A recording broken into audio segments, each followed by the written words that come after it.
ইতিহাসে প্রথমবারের মতো ফাইনালে দক্ষিণ আফ্রিকাকে চোকার্স নামে ডাকা হতো। অবশেষে ফাইনালে দেখা পেল দক্ষিণ আফ্রিকা। জায়ান্ট কিলার আফগানিস্তানকে হারিয়ে টি-20 বিশ্বকাপে ফাইনাল উঠল তারা। এটি ইতিহাসের প্রথম ঘটালো পটিয়ানরা। ব্রায়ান লারা ক্রিকেট স্টেডিয়ামে বৃহস্পতিবার 27 জুন আফগানিস্তানের দেওয়া 57 রানের লক্ষ্য 9 উইকেটে 47 বল হাতে রেখে জিতে যায় ইডেন গার্ডেন মাকরামের দল। ব্রায়ান লারা ক্রিকেট স্টেডিয়ামে 27 জুন আফগানিস্তানের দেওয়া 57 রানের লক্ষ্যে 9 উইকেট ও 67 বল হাতে রেখে জয় পায় ইডেন মাকরামের দল। বারবার সেমিতে গিয়ে বাদ পড়তে চেয়েছিল দক্ষিণ আফ্রিকা। অবশেষে সেই চোকার্সরা এবার ফাইনালে টিকিট কাটল।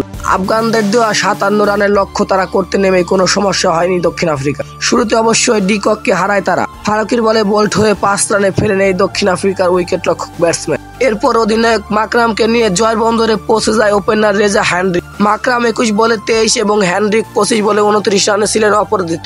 1998 সালে চ্যাম্পিয়ন ট্রফির শিরোপা জিতেছিল দক্ষিণ আফ্রিকা। এরপর আর কখনো আইসিসির কোনো ইভেন্ট ফাইনাল খেলতে পারেনি তারা। এর আগে ব্রায়ান লারা ক্রিকেট স্টেডিয়ামে টস জিতে প্রথমে ব্যাট করার সিদ্ধান্ত নেন আফগান অধিনায়ক রশিদ খান। তবে শুরু থেকেই দাপট দেখাতে থাকে প্রোটিয়ান বোলাররা। টুর্নামেন্ট শুরু থেকে দুর্দান্ত খেলে গুরুবাস ম্যাচের প্রথম ওভারে শেনজেনের বলে হেনরিক ক্যাচ দিয়ে ফেলেন। তৃতীয় ওভারে জেনসনের বলেই বোল্ট হন নাইফ। রাবাদা ও নক্রিয়াদের বলেও সামনে উঠতে পারেনি জর্দান ও ওমর জাইরা। এরপর শামশির ঘুনিতের সামনে তো দৌড়াতে পারেনি আফগান ব্যাটাররা। আফগানিস্তানের হয়ে শুধু ওমর জাই 2 অঙ্কের রান করতে পেরেছে। আফগানিস্তানের 3 জন ব্যাটসম্যান রানের খাতা খোলার আগে আউট হয়েছে।